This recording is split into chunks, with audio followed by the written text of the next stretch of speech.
Buenas noches. Buenas noches. Buenas noches. Buenas noches.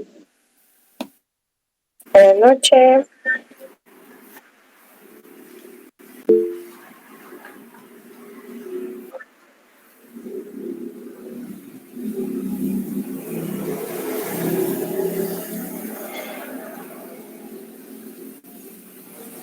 Bien, compañeros, buenas noches. Buenas noches, licenciado. Es un... Buenas noches, licenciado. Se mira bien, se oye. ¿Qué tal, Lic? Buenas noches. Siempre es un gusto. Se mira claro. Muchas gracias, Jeremías. Bien, normalmente el primer día, ¿no? Que es, me presento como catedrático del curso de... Gracias, hay varios compañeros que ya fueron mis alumnos y es un gusto tenerlos de nuevo por acá. Decía, siempre es un gusto presentarme frente a ustedes. Vamos a tratar la manera de incidir en la enseñanza y el aprendizaje. Fundamentalmente, yo lo veo más como valores de discusión de orden de traer discusiones a una problemática por demás determinante en el desarrollo del país, que es el tema agrario. Y el curso nuestro es de Derecho Agrario y Ambiental. Y vamos a no sin antes, pues ni modo, el saber que ustedes tienen la determinación, y al igual como lo dije en la sección anterior, yo me quito el sombrero, reconozco como ex estudiante y todavía estudiante, porque todavía estudio, del esfuerzo que hacemos para lograr obtener resultados importantes en nuestras vidas.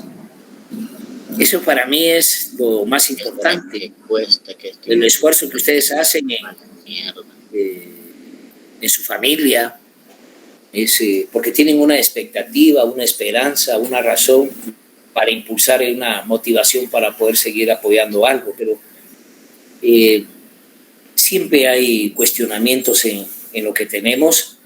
Cuando me refiero a cuestionamientos a lo que tenemos es preguntarnos siempre si la educación y la formación que hemos tenido hasta este momento ha sido válida, ha sido correcta, ha sido importante. De esa cuenta es que digo, yo me quito de nuevo el sombrero y les doy aquí una cordial bienvenida al curso de Derecho Agrario, pero también en nombre de la facultad, de sus autoridades. Tenemos inconvenientes con las autoridades de orden universitaria porque lo que se maneja ahorita en nuestro país son actos eminentemente formales, de lo que en su realidad distan mucho de resolver las graves crisis existenciales que tenemos como universitarios y como país. Y para eso son los cursos, para eso es la autonomía universitaria,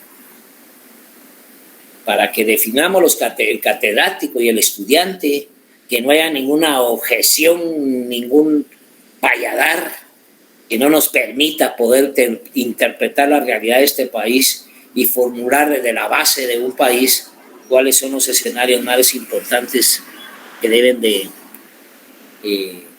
estoy aquí, perdonen que estoy aquí tratando de unir aquí, pero no tengo la admisión sin que se me distraiga la pantalla como tal. Bueno, parte de todos estos temas y manejar esta razón de vida y esta oportunidad que se tienen ustedes y que se están dando es hacia dónde llevamos encaminados nuestros estudios. Y normalmente la primera pregunta que se hace en el curso, que es la respuesta es sumamente amplia y que ustedes la tienen que manejar, y viene en el examen una pregunta que dice, diga usted por qué aparece en el pensum universitario de la Facultad de Ciencias Jurídicas y Sociales el curso de Derecho Agrario y Ambiental? Es una pregunta moral, vital. Este es un curso, para hacer un poquito de historia, ha sido y fue objeto de persecución política, de perseguir a sus catedráticos y eliminarlos físicamente, sacarlos al exilio, por la didáctica y la dinámica de hacer comprender a la nación que el tema agrario en nuestro país es vital. Yo siempre tengo la característica de poner ejemplos sobre el fundamento de que no solamente parto de los valores teóricos, yo me considero un abogado agrarista, pero ando en la práctica desde que tengo memoria. Y no es porque yo me tenga que poner de frente a ustedes como un personaje a igualar bajo ningún punto de vista. Pero al igual que ustedes, ese esfuerzo de quererme graduar como abogado, pero en el inicio de mi juventud y de mi vida, yo nunca estudié de día, solo de noche.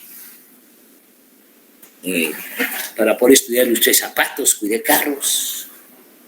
Vine de mi pueblo muy jovencito, de 5 años.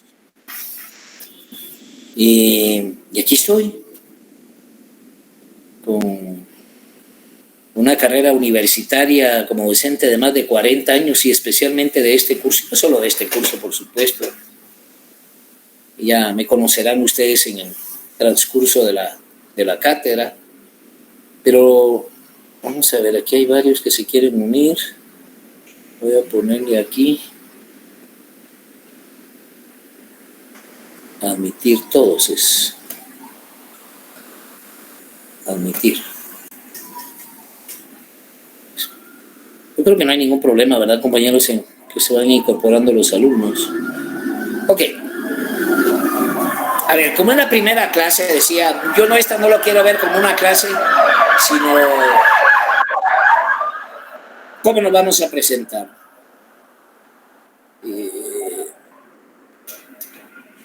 Es decir, me estoy presentando, pero en esta presentación es como marcar el objetivo del curso, hacia dónde vamos a encaminar este curso, porque eso yo les puedo decir, pasen acá, les doy un certificado que ganaron y ya son abogados con un certificado.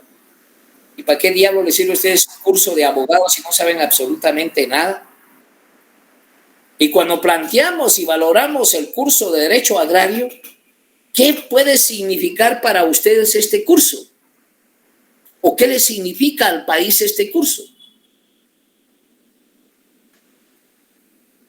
Porque yo entiendo que lo normal es que, bueno, yo soy penalista, soy civilista, laboralista y agrarista. ¿Cuándo? Como dije, yo pongo en mi escenario, en mi haber, qué capacidad y qué calidad todavía tenemos en un ambiente, porque hay que meternos al ambiente político estridente que estamos viviendo, que no es más que, yo le he dicho, yo veo aires del derecho en Guatemala, un montón de medallas, contenidos doctorales, que está bien, pero como soy polémico y crítico, vean ustedes estas discusiones que se hay ahorita entre el Tribunal Supremo Electoral, la Corte Suprema, la Corte de Constitución. Son los valores doctorales que lo único que hace es mantener una espiral, un círculo vicioso, como que fuera una tira aire,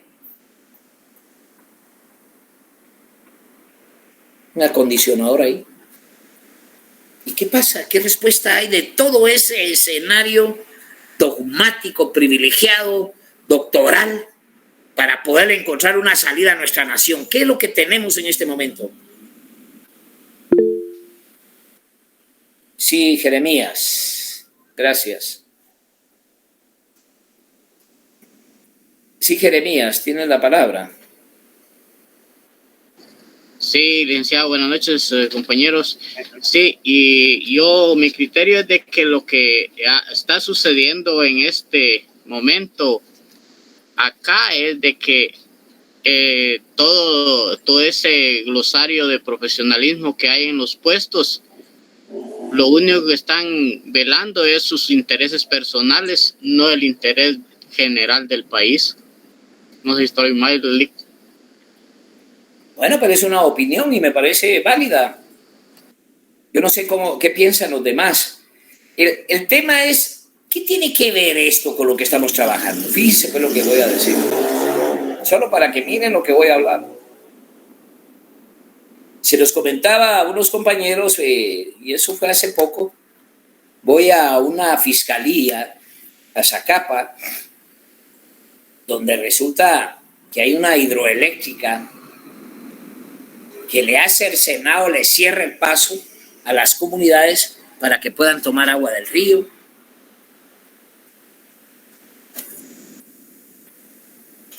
Presentamos una querella en nombre de todas las comunidades en contra de esta hidroeléctrica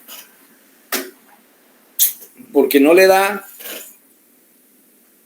permisibilidad al ejercicio municipal de su autonomía en el control jurisdiccional que tiene. O sea, no manda nada a una municipalidad. Y el juez ordenó en esa primera querella, en esa querella que presentamos, ordenó que abrieran las puertas para que las poblaciones pudieran tener acceso al río. ¿Está ahí bien? Estos empresarios presentan ante el mismo juez una revisión de la orden que dio y ¿qué cree? Le dio vuelta atrás a lo que había resuelto primero.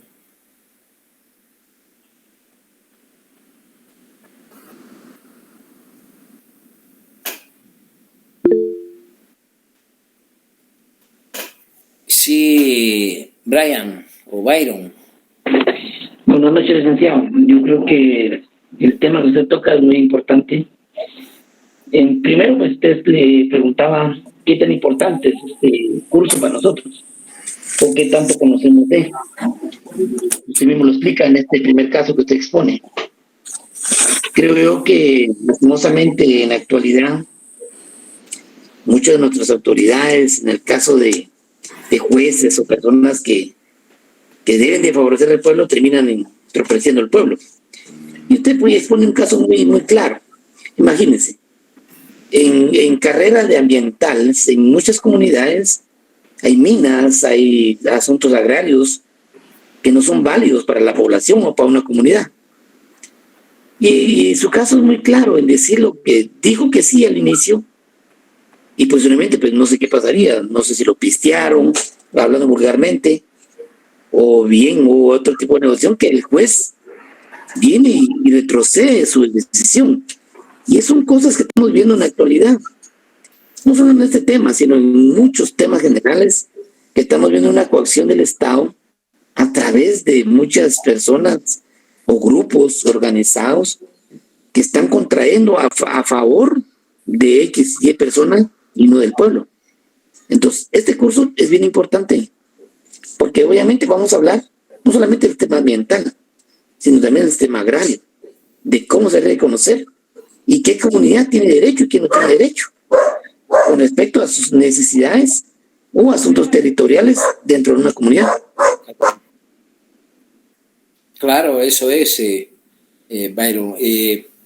Tú lo que estás diciendo, pero fíjate que me parece válido lo que expusiste, pero en ese caso de este juez, que eso es lo que quería definir en ustedes, el papel que juega el derecho y la justicia, y qué hacen ustedes frente a este tipo de escenarios que van en contra precisamente de los intereses más sagrados, que es la población.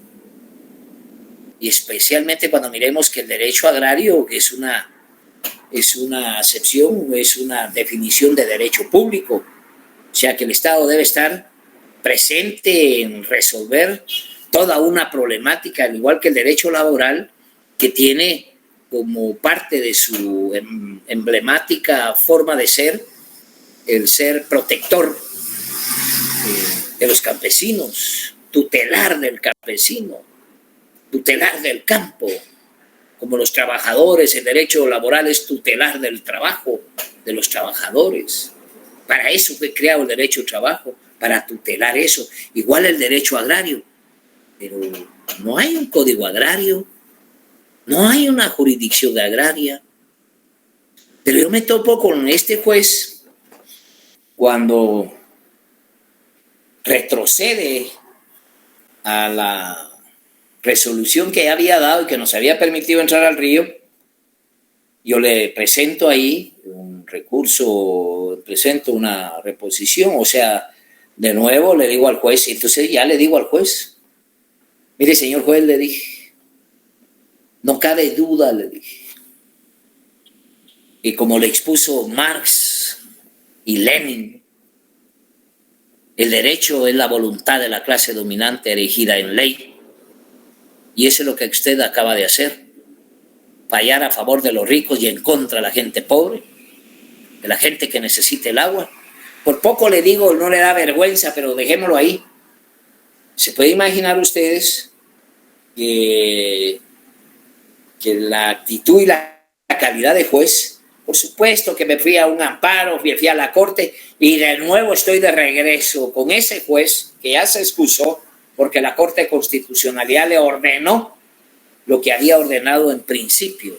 Y ahora hemos tenido dificultades porque hay una componenda entre operadores jurídicos donde esas empresas son prácticamente dueñas de la jurisdicción judicial, de los escenarios judiciales de nuestro país como tal.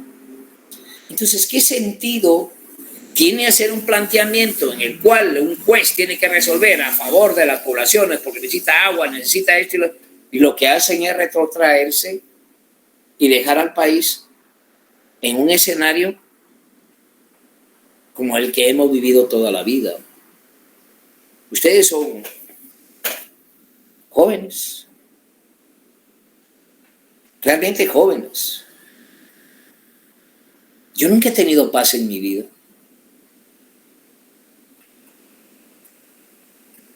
Nunca ha habido paz en 60 años. Que tenemos zonas de confort en nuestra casa, en nuestros espacios, zonas de confort, sí, pero paz no hemos tenido en términos globales y sociales. Fuimos víctimas de guerra. Murieron más de 300,000 guatemaltecos, 300,000 guatemaltecos, no fue un puchitero. Mujeres fueron violadas, niños tirados en fosas, tirados en el mar, tirados en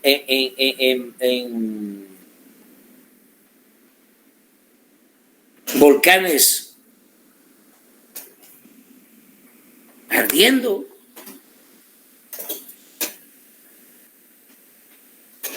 Independientemente de 1 millón de personas, migraciones internas, no digamos las emigraciones a México y a otras naciones.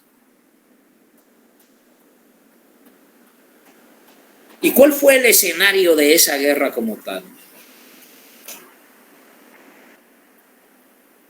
Garantizar la tierra, garantizar la misma economía agraria, la misma economía que lo vamos a valorar, que todavía dentro de la colonia y bajo todavía la premisa de la inversión norteamericana en el 54, nos han impuesto una conducta, una línea, una acción, una definición económica.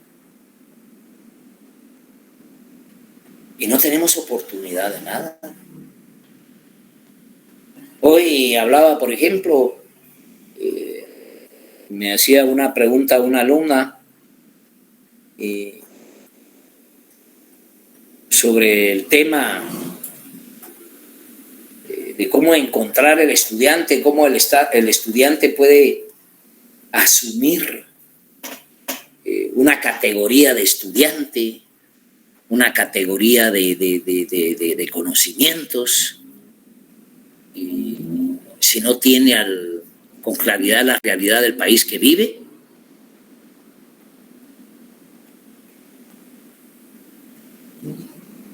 Estamos a punto de que los temas agrarios del país estén sujetos a un encarecimiento total, porque de las naciones donde vienen los químicos, donde viene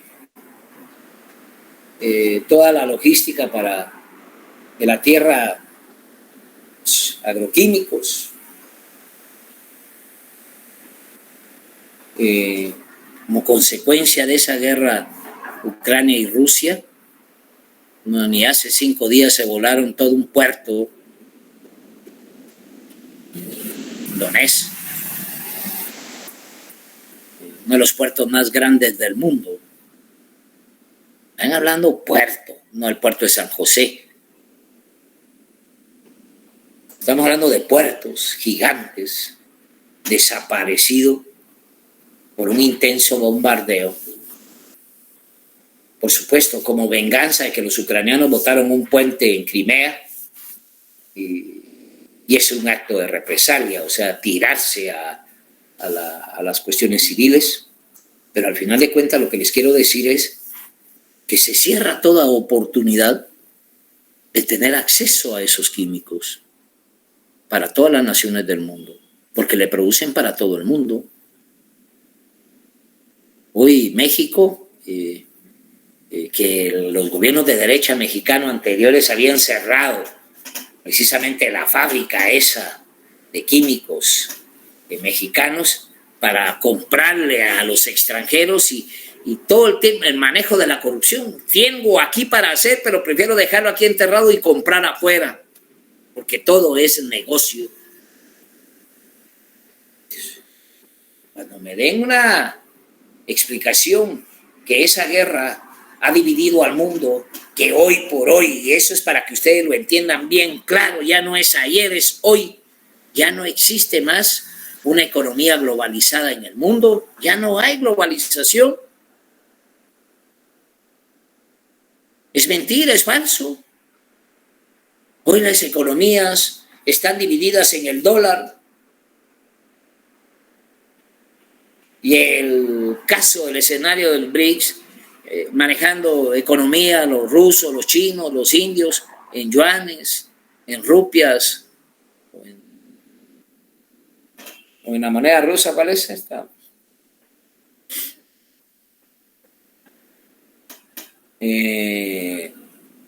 Ya no hay.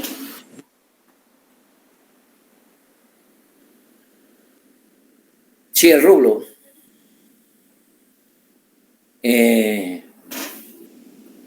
Una guerra en contra del dólar. Y cuando hacemos los análisis históricos comprometidos de la política histórica de Guatemala, Centroamérica, en función de los que han utilizado la hegemonía del poder global, como los Estados Unidos, ¿qué diablo nos han dejado para ser libres o ser desarrollados o ser un país diferente, en cuanto que el desarrollo humano nuestro está concebido como uno de los peores países del mundo?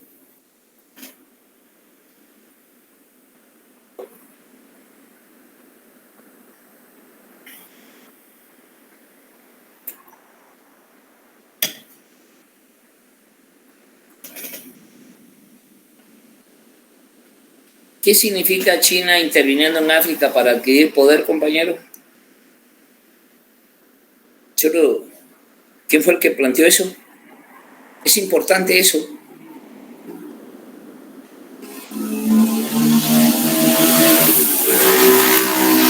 El conjunto ¿La China ha invadido algún país en el mundo?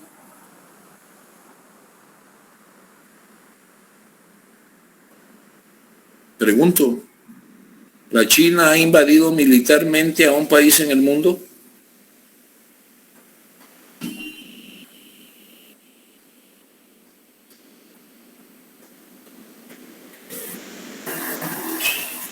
Es decir, bueno, me refiero a invadido militarmente. ¿Y Rusia ha invadido militarmente otros países?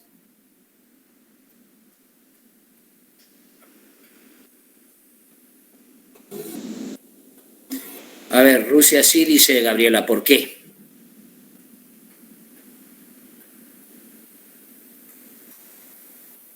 ¿Qué dice Tíbet? ¿Qué tiene que ver el Tíbet con esto? Está bien.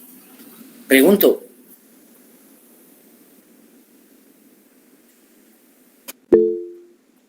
Sí, Jeremías. Ok. Pues Rusia, licenciado, sí ha intervenido, pero con el apoyo de lo que es armamento para el ejército guatemalteco, porque ellos son los que han apoyado y apoyaron también en lo que es la contra. O sea, Rusia ha dado armas al ejército guatemalteco.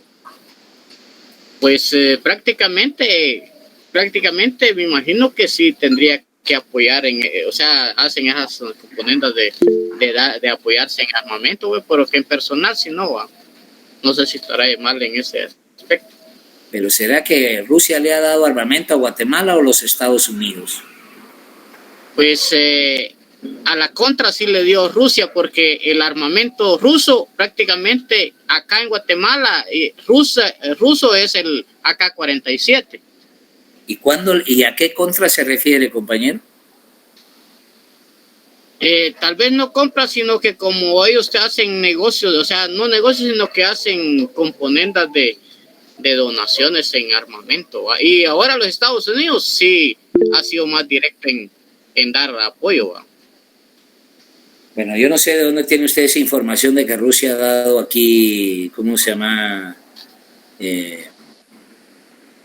Ha dado armamento para Guatemala.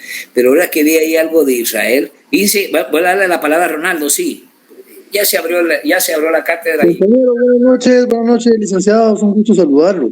Igual. Sí, referente a lo que manifestaba el compañero Jeremías, yo sí creo que el principal aliado en el tema de armamento es Estados Unidos, ¿verdad?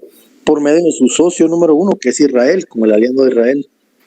Ya que, como ustedes sabrán, pues Guatemala tiene una excelente relación, pues por lo menos militar con Israel, ¿verdad?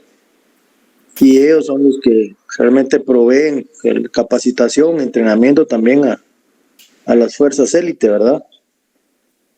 Entonces, más que todo es Estados Unidos. Gracias. Por medio de su aliado. Gracias. Vamos a ampliar esto, por supuesto, no me voy a quedar callado. Vamos a hablar, por ejemplo, yo me recuerdo que en una ocasión, en una manifestación, yo he sido promotor y he caminado con los campesinos. En una marcha venían los muchachos con una manta donde decía que venía Jesús crucificado y decía los judíos mataron a Jesús y hoy matan a Guatemala porque se quedaron con la energía eléctrica. Vinieron unos abogados judíos y presentaron una denuncia en derechos humanos y derechos humanos lo pasa a la Fiscalía de Derechos, violación a los derechos humanos, y citan a Codeca, el integrante de yo era, no ahorita, sino de hace un montón de años lo fui, pero ya me conocerán en ese tema. Pues nos sentamos ahí, estaba con mi compañero Ramón Cadenas, que algunos lo conocerán.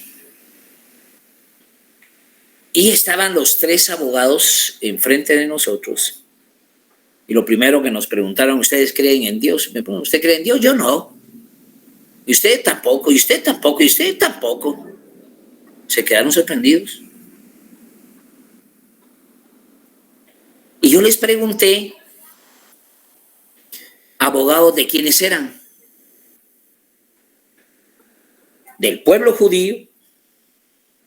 ¿Del Estado judío? ¿O de la empresa eléctrica judía? Porque si eran del pueblo judío, bienvenidos. Porque al igual que los campesinos y al igual que los indígenas guatemaltecos fueron víctimas de un genocidio. Pero si venían en representación del Estado de Israel o de la empresa de Israel, no queríamos saber absolutamente de nada, de negociar nada. Y lo que decía exactamente el compañero, Israel fue uno de los que le dio todos los bombarderos necesarios a Guatemala para desaparecer a pueblos arrasados en este país.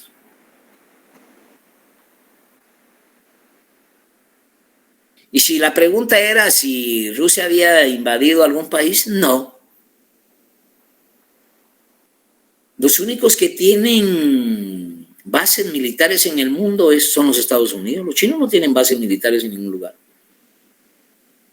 Y hay ahorita un escenario donde se somatan la mesa y vamos a ver quién tiene el poder, la hegemonía del poder mundial. Ahorita se discute. Si los guatemaltecos no somos nada en esta discusión, ay, mandamos a nuestro presidente que le fuera a dar la mano a ese pendejo de Zelensky, presidente ucraniano, igual que Jimmy Morales. Un payaso inepto que tiene a la población mundial al borde de una guerra mundial. Al borde de una guerra mundial. Y los guatemaltecos todavía discutiendo acá temita en términos de querer meter a puro tubo el esquema del pacto de corruptos a esta elección nacional, que ya tiene un norte por lo menos, pero ya más adelante vamos a poder platicar de este tema. Pero al final, el curso, por supuesto, nosotros somos quienes vamos a implementar el día de mañana para fortalecer mercados internacionales, pero previamente hemos fortalecido nuestros mercados internos. Si nosotros no vendemos el azúcar, el café, pero ¿de qué nos sirve vender azúcar si no nos queda absolutamente nada en el erario nacional para concebir algo? Nada.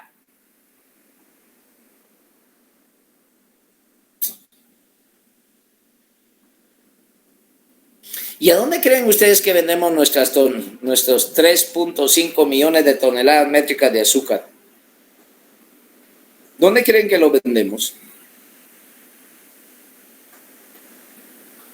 Bueno, su mayoría se va al mercado comunista, dicen ellos.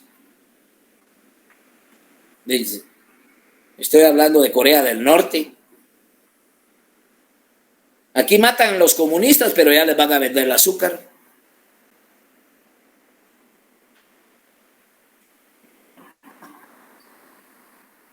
Pero yo no sé si los estoy aburriendo ya, pero la presentación del curso tal vez cabe en el campo de marcar la seriedad del estudiante en los compromisos que tenemos los estudiantes en función del qué hacer y el ser.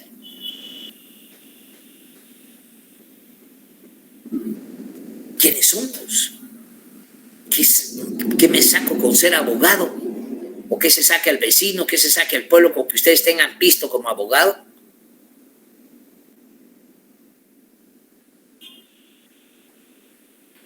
En ese escenario, también allá en esa capa decía que hubo una fiscal terminando una audiencia, dice, bueno, pasen a firmar aquí, tengan la amabilidad de firmar y poner el dedo. Y le digo yo también, los abogados tenemos que poner el dedo, licenciada, por supuesto, me dijo. Y ahí vamos los doctorales, salameros, hasta levantándose la manga, doctores, mi contraparte, ¿no? Haciéndole caso a la fiscal, poniendo el dedo en el acta. Bueno, yo no, le dije. Si a mí ya me reconoció, ya le presenté mi credencial, ya presenté mi DPI. Ahorita lo que voy a hacer es ir al curso, ir a la Universidad de San Carlos, a la Facultad de Derecho, a cerrar el curso de Derecho Notarial, porque aquí se hace lo que usted dice, no la ley. ¿Se puede imaginar cómo se puso la fiscal? No, ¿de dónde se sacó usted que el abogado tiene que poner los dedos? Y me dice, y le pregunta, ¿y qué hace toda esa gente allá afuera? Le dice a la oficial, pues ellos vienen aquí con el licenciado. Entonces tengan la amabilidad de decirle a sus señores allá afuera que no vayan a hacer relajo, porque nosotros aquí estamos haciendo todas las cosas legales, estamos coordinando. Momentito, le dije, ¿y a mí por qué me meten cosas que a mí qué me importa? Le dije, ¿qué tengo que ver yo con la gente que está allá afuera? Le dije,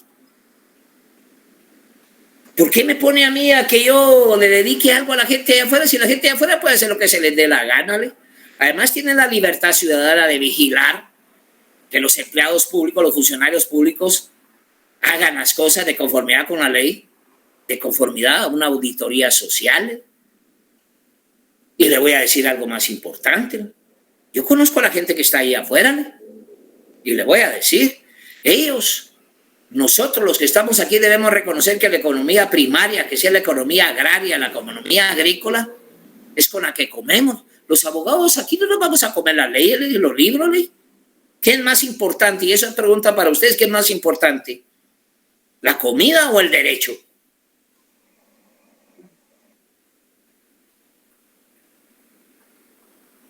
Pregunto. Y preguntaría tal vez más fuerte, ¿qué es más importante? Me dice lo que voy a hablar, no me vayan a llevar de punta. ¿Qué es más importante, la comida o Dios? La comida, es la que da vida. Para mí, Dios. A ver, Patricia, ya que se metió a hablar ahí, dígame por qué. Bueno, muy buenas noches, compañeros, y muy buenas noches, licenciado. Yo creo que como, bueno, es mi opinión, ¿verdad? Yo voy a respetar la opinión de los demás, ¿verdad? Pero yo creo que quien nos da la comida que es Dios, quien nos da la salud es Dios, quien nos provee es Él, porque de Él viene todo. Si no tuviéramos, es cierto que trabajamos para tenerlo, pero si no fuera Él, no tuviéramos nada. Pero respeto cualquier opinión de los demás, ¿verdad? Está bien, Patricia. Si yo dijera 2 más 2 son 5, ¿usted me respetaría?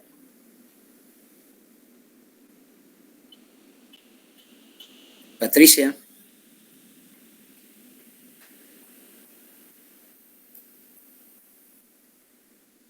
Se me fue Patricia, ¿no? ¿Está por ahí? Si yo sumara 2 más 2, 5, ¿me respetarían, compañeros? Tal vez como un punto de vista personal sí se le respetaría, pero obviamente en la lógica matemática, pues no. Porque correcto. Como un punto de vista, sí, Lick, pero los demás sabríamos que no tiene la razón. Pues si a mí usted me quiere dar a mí mi salario, que dan sumándome 2 más 2 más 5, no la voy a respetar, le voy a jalar del pelo para que me dé completo. 2 más 2 son 4. Pero se le están dando además. Bueno, eso ya acá. No, pero mire, pues, traje a esto a colación por lo de la compañera, y con todo respeto, Patricia, que es determinante que estamos aquí con respeto, pero eso no significa que no discutamos su tema, y aún con el respeto, porque yo siempre he preguntado, ¿a qué Dios van a seguir ustedes? ¿Al musulmán, al evangélico, al católico, al mormón, al kamikaze? ¿Cuál es el Dios verdadero? ¿A quién le tengo que hacer caso yo?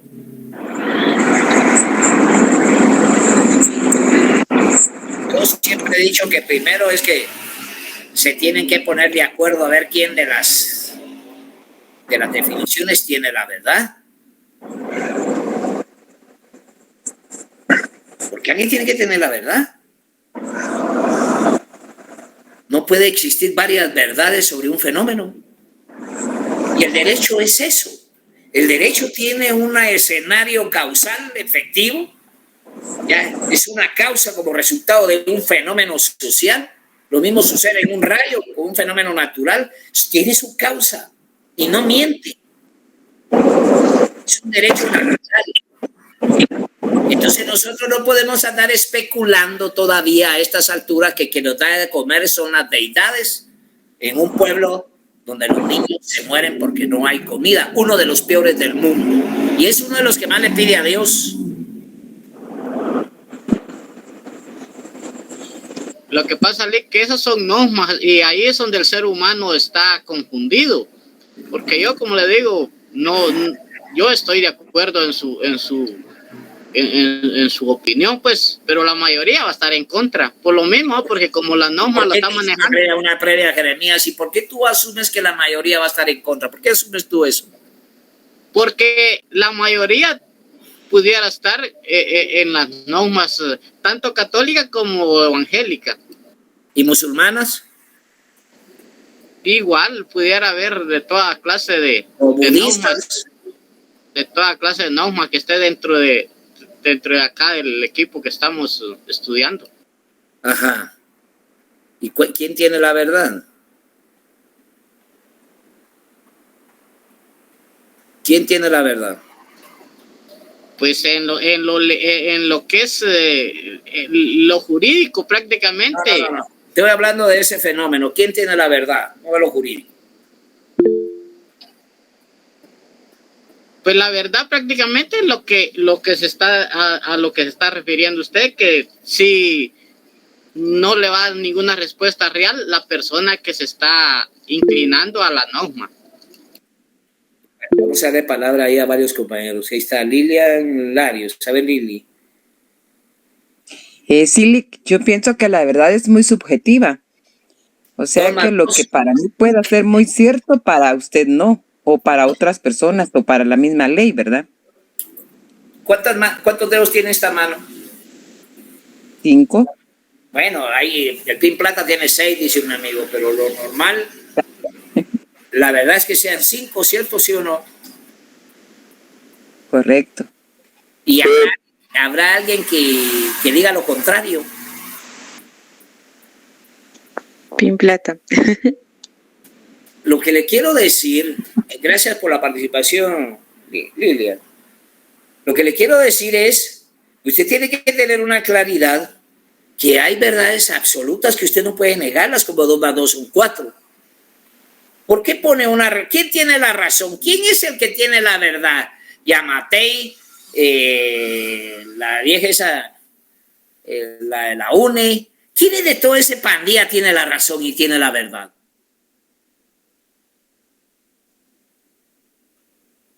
Uno debe tener la verdad. Entonces, yo no puedo ser o asumir irresponsablemente un escenario de dogmas donde la verdad no sea la que efectivamente prevalece, porque al final de cuentas, ¿qué es lo que ustedes están estudiando?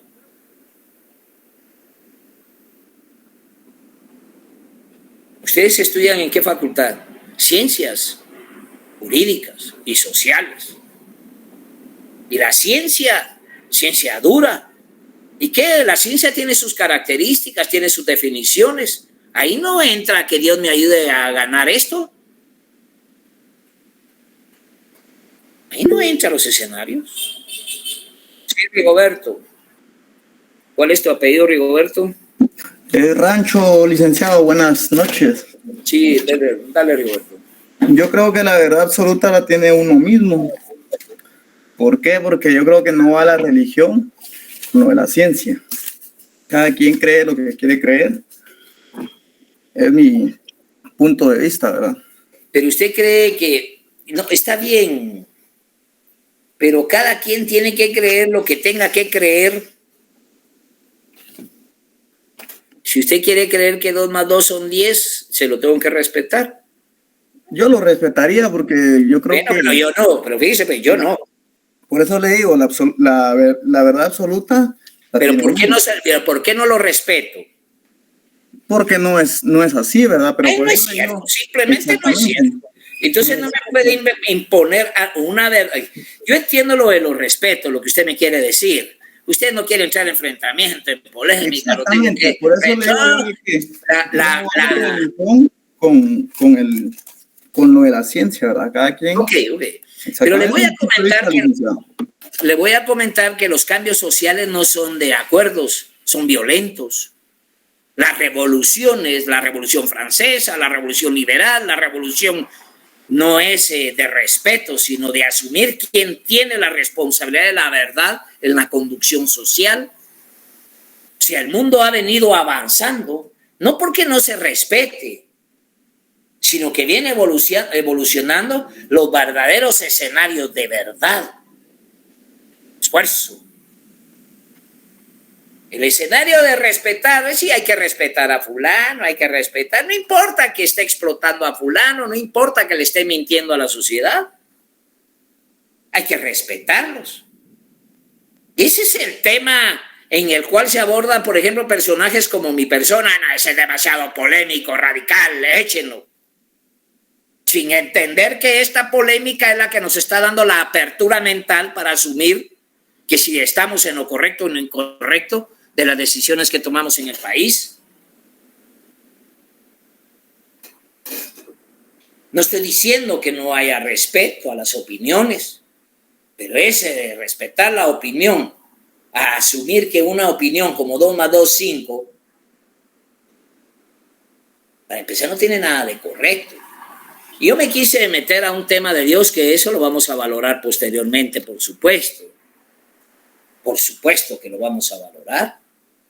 Ahorita, por ejemplo, oí un discurso en México de uno de sus candidatos a la presidencia, Fernández Noroña, que de una pecera saca una boleta para ver quién de todos los diputados iba a dar un discurso a favor de la Constitución mexicana. Y resulta que el valor más importante de la Revolución Mexicana fue al ver desterrado cualquier escenario religioso de la conducción de la política del gobierno mexicano. O sea, el laicismo, gobierno laico. Un gobierno que las religiones tienen que estar abajo del poder religioso. Ya vamos a ir valorando todos estos temas más adelante, porque lo central o lo centrado de esta discusión era, la cientificidad con el que vamos a abordar las categorías del derecho, y especial el tema del derecho agrario y ambiental, nos va a permitir por lo menos provocar la historia.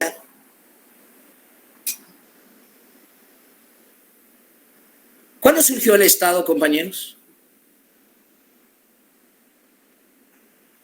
A ver, Lilian. ¿Cuándo surgió el Estado?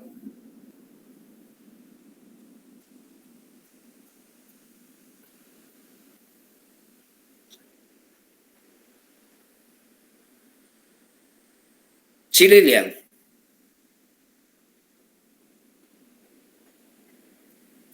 Tiene la palabra Lilian. Ay, perdón. ¿Silic me escucha? Sí. ¿Cuándo surgió el Estado? Bueno, el Estado surgió desde antes de Cristo. Ya estaba el Estado como definición, licenciado, con Maquiavelo, y antes de eso fue un proceso que se fue dando. A ver, Marlon. ¿Cómo que Maquiavelo? ¿Qué tiene que ver Maquiavelo en eso? La definición de Estado. Fue Nicolás Maquiavelo, ¿no? El que lo definió como Estado, y antes de eso fue un proceso que se fue dando poco a poco. Pero también Marx definió al Estado, Platón definió al Estado. ¿Qué es el Estado? Yo no quería que me definiera el Estado. Yo pregunté cuándo surgió el Estado, no cuándo lo definieron.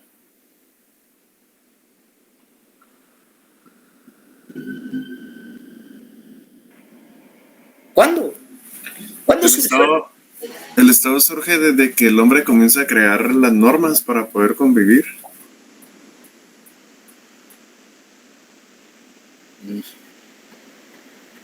¿Cuándo surgió el derecho entonces? Dice que llevamos la mitad de la carrera. El derecho surgió con el hombre, licenciado. Pero, ¿cómo? Y tú, mira, una previa. ¿Quién fue el que habló? Ronaldo. Así es. ¿Dónde encuentras tú el derecho en la sociedad?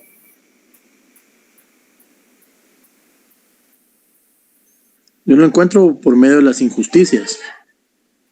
Ahí encuentro yo el derecho en la sociedad, cuando yo estoy defendiendo lo que es mío. Y cuando otra persona viene, tomar algo que no está correcto, pues. Alguien que se roba las elecciones. Por ejemplo.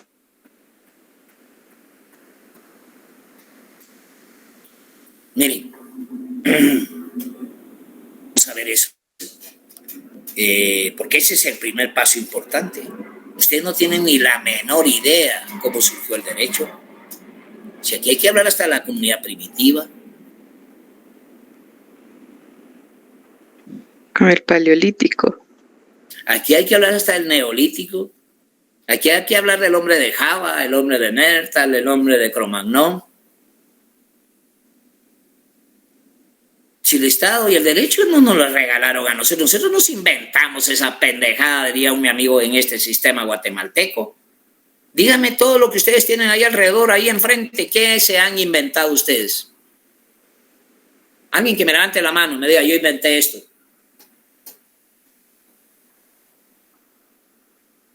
Cualquier cosa.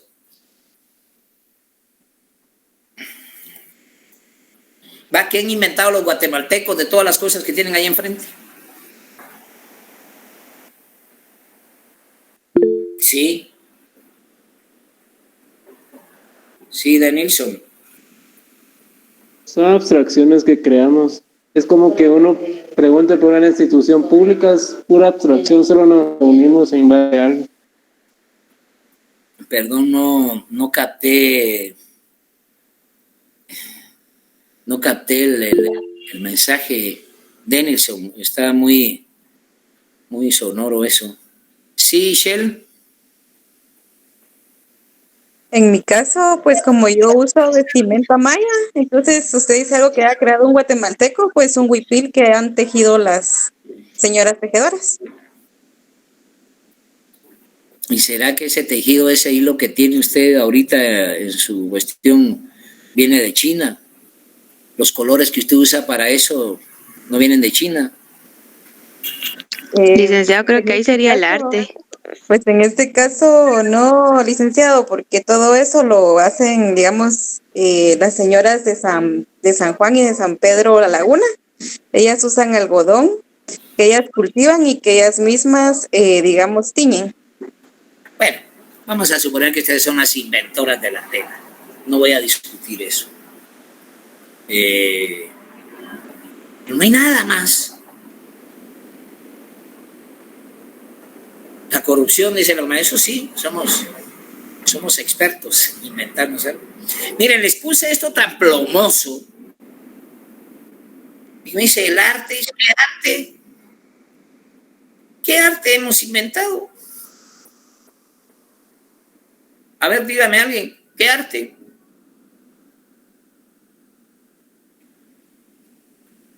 Es que los estoy poniendo en contra de la pared porque tengo que resolver el problema con ustedes. Alguien que me calle.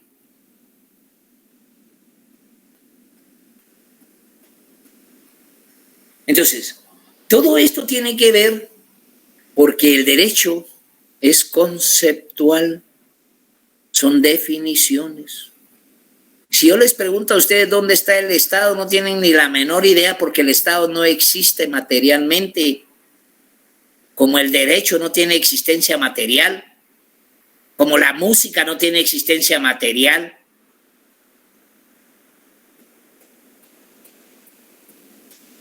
Pero sabemos que existe. O díganme ustedes dónde encuentro la matemática.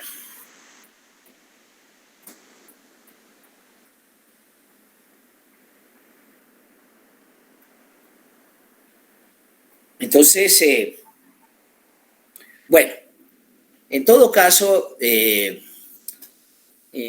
como esta es no se sienten regañados, ¿no, compañeros? Porque la verdad que no soy regañón para nada. Hablo fuerte, muy serio, tal vez muy recio, pero enojado absolutamente nada, compañeros y compañeras. Este libro es bien importante que ustedes bueno, si lo pueden obtener, bueno. Aquí está prácticamente casi todo el programa. Yo nunca me llevé bien con esta persona, pero nunca tuve líos personales, pero tengo que reconocer de que el libro encierra una serie de tareas, de temas que involucran a todo el curso como tal. Así es que ya lo notaron, ¿verdad? Lick, disculpe, ¿podría dar el nombre del autor? Es que no se logra leer claro.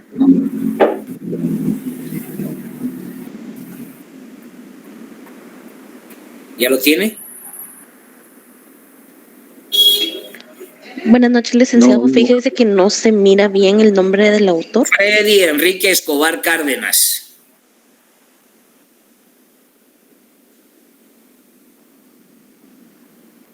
Derecho agrario y ambiental. Bueno, mire pues. Esto, como dije, es solo una pequeña introducción de lo que va a ser el curso. Este no es un curso que me lo he inventado, ni que ustedes se lo hayan inventado. Vamos a trabajarlo. Vamos a ver verdaderamente el por qué el derecho agrario debe ser privilegiada, una categoría del derecho de primer orden en este país, que es la única que nos da la oportunidad el día de mañana de trazar políticas públicas pertinentes al desarrollo del país. Pero esto lo tengo que hacer con escenarios fuertes, concretos, de lucha, no por pensamientos mágicos. O sea, nadie me lo va a dar del espacio, nada. Es el planteamiento de país, el planteamiento de población, el planteamiento de necesidades. El saber en la historia que nuestro país, el 88% de la producción agraria es una producción que se encuentra en manos privadas de 12 familias. Aquí no me vayan a venir a decir, bueno, nosotros somos agrícolas. ¿Qué agrícola? No tenemos nada. Además, lo que se produce todo se va al extranjero. Ya ni la tierra es nuestra, porque eso pertenece a los escenarios de Nueva York, al downtown de Nueva York. Estoy refiriéndome a la bolsa de valores.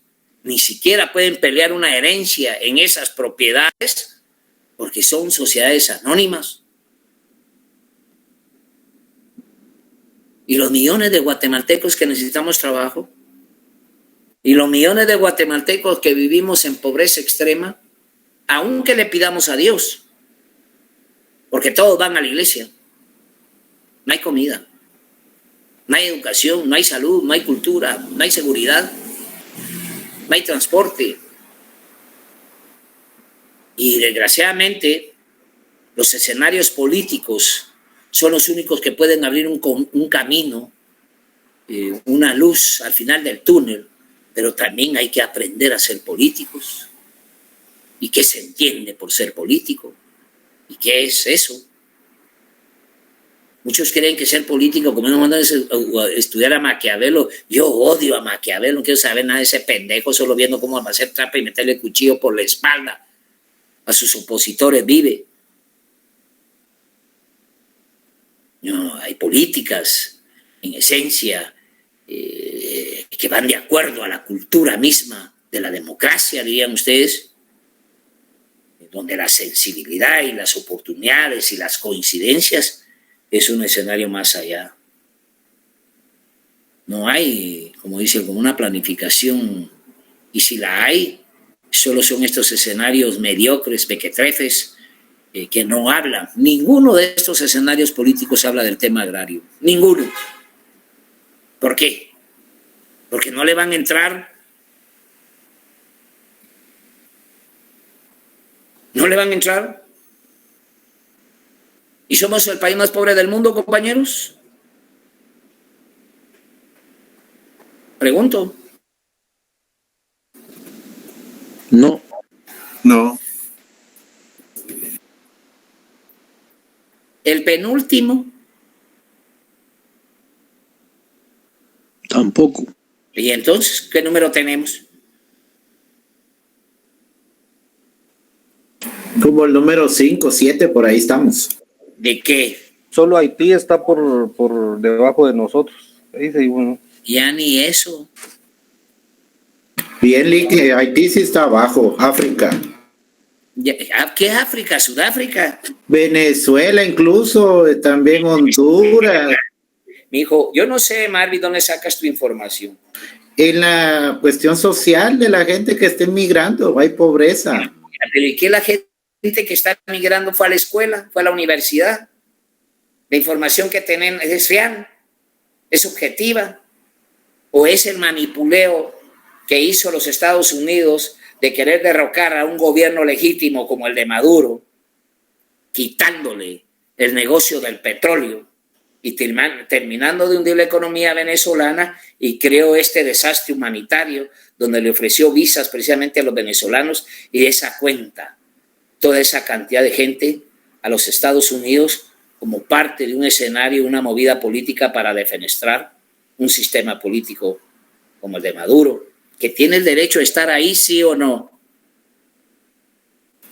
Sí lo tiene porque fue elección pública. Y si no fuera, que ahí está y punto. ¿Qué tienen que ver los gringos metidos ahí corrigiendo qué?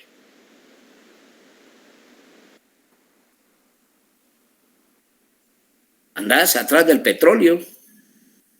Y eso es parte del derecho ambiental. Ya vamos a hablar todos esos escenarios. Miren, compañeros, yo también tengo que salir y les voy a robar un par de minutos ahí en la salida porque también tengo que viajar.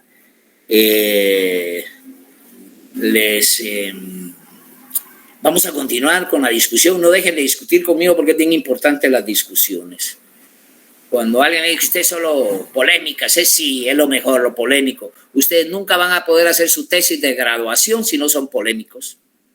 Nunca. Y si van a hacer una tesis con respeto a lo que diga que lo van a hacer una tesis que no tiene ningún sentido.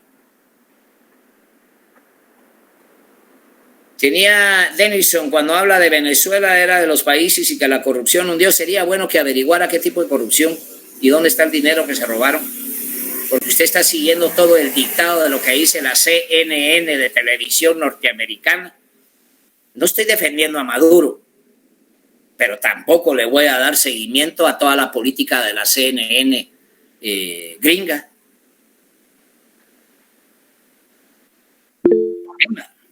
Bueno, dejémoslo ahí.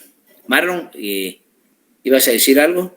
Sí, Lick, ya lo último, que respecto a lo que usted nos pregunta, pues no podemos más que contestar lo que las noticias y la información que nos llega. Pero, por ejemplo, caminando por la Sexta Avenida, si usted ve un montón de venezolanos pidiendo dinero.